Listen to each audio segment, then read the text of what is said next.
મેં છેલ્લા 2 વિડીયોમાં માવતર વિશે કીધું કે છોકરાઓ ઘણી વખત માવતરને ન સાચવતા હોય તો છોકરાઓએ થોડુંક ધ્યાન દેવું જોઈએ. આ વિશે 2 વિડીયોમાં કીધું.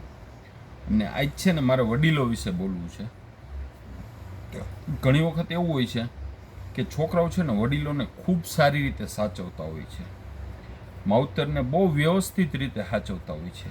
પણ ઘણાય માવતર એવા અકોળા હોય, એને હે ને ગમે એવા સાચવે ને તોય ઘણી વખત કદર ન થતી હોય, પોતાનો જ સિક્કો જમાવતો હોય. હું કહું જ સાચું ઘરમાં, બીજાને કોઈને કાંઈ બોલાય જ નહીં. ઘણા વ્યક્તિ પાસે પ્રોપર્ટી હોય, માવતર પાસે ઘણાની પ્રોપર્ટી એને છોકરાઓને નામે કરી દીધી હોય, છતાંય સાચવતા હોય.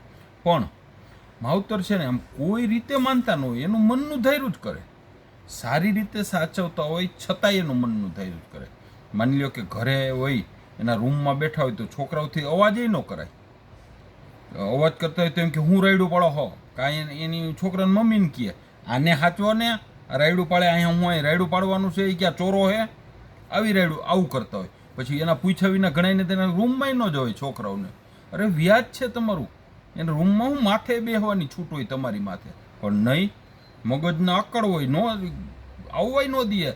અને ટાઈમ ટેબલ પ્રમાણે ચા સવારમાં 6 વાગે એટલે 6 વાગે થઈ જ જવી જોઈએ, નો તો રાડા રાડી કરે. અરે ભાઈ થોડુંક વહેલા મોડું થાય, છોકરાઓની સ્કૂલ હોય કે ગમે આ રીતે હોય, એમ નહીં, મારા ટાઈમ ટેબલ પ્રમાણે મારા હિસાબ પ્રમાણે જ ઘર હાલવું જોઈએ, આવી અપેક્ષા રાખતા હોય છે. અને પછી હું છોકરાઓ બહુ સારા હોય ને એટલે હલાવી લેતા હોય. પણ જો છોકરાઓને કોકદીકનું મગજમાં ચડી જાય ને પછી છોકરાઓ જુદા રહેવા હોય છે કે રાખો તમારી પ્રોપર્ટી, આવું થતું હોય. પછી ઘણા લેડીઝ એવા હોય કે પોતે એકલા હોય અને વહુય સારી રીતે સાચવતી હોય, છોકરાએ સારી રીતે સાચવતા હોય, પણ એનો સિક્કો જમાવે. હું કહું એમ જ થવું જોઈએ, પૂછ્યા વિના કાંઈ લઈ આવવાનું નહીં.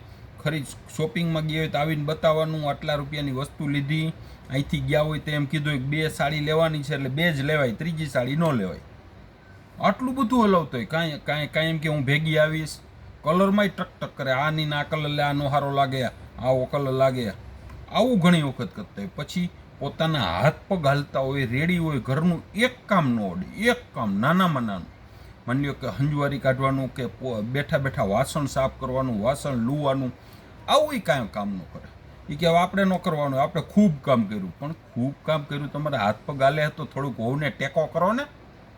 પછી એનાથી રસોઈ થાય એમ હોય છતાંય એવો નિયમ રાખે કે વહુ બહાર જાય તો મારી રસોઈ બનાવીને જવાની, મારી વ્યવસ્થા કરીને જવાની. રસોડામાં પગ જ ન દે, ચાય ન બનાવે. આવાય કેટલાય લેડીઝ હોય છે.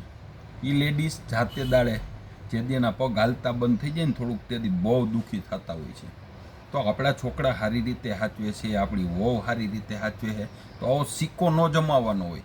આપણેથી થાય એટલું કામ કરવાનું હોય, આપણે ઘરમાં કાંઈ ટક ન કરવાની. ઘણી તો એવો હોય ને સલાહ જ દીધા રાખે નાનામાં નાની બાબતમાં.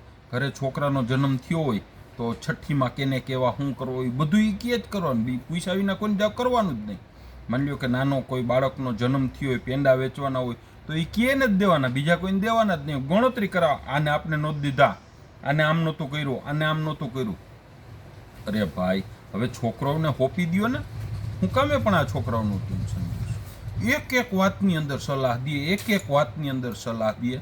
એટલે આવી સલાહ દેવા જવામાં ઘણી વખત એવું થાય કે છોકરાઓને કે છોકરાની વહુને અભાવ આવી જાય ને જેદી આપણે દુઃખી થાય. એના કરતાં સુખી થાવ ને ભાઈ, છોકરાઓને વહુ સારી રીતે સાચવે તો એની સારી રીતે રહ્યો ને.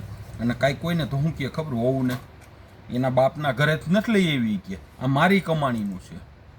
પણ તમારી કમાણીનું છે એ બરોબર છે, પણ તમને જે તમારા સાસુએ આપ્યું હતું એ તમે લઈને આવ્યા હતા? નહોતા આવ્યા. તો તમને તમારા સાસુએ આપ્યું હતું, તમારે તમારી વહુને દેવાનું છે. પણ એના વિચારોમાં કાંઈ ફેરફાર ન થાય ને પછી ઘણી વખત દુઃખી થતા હોય છે.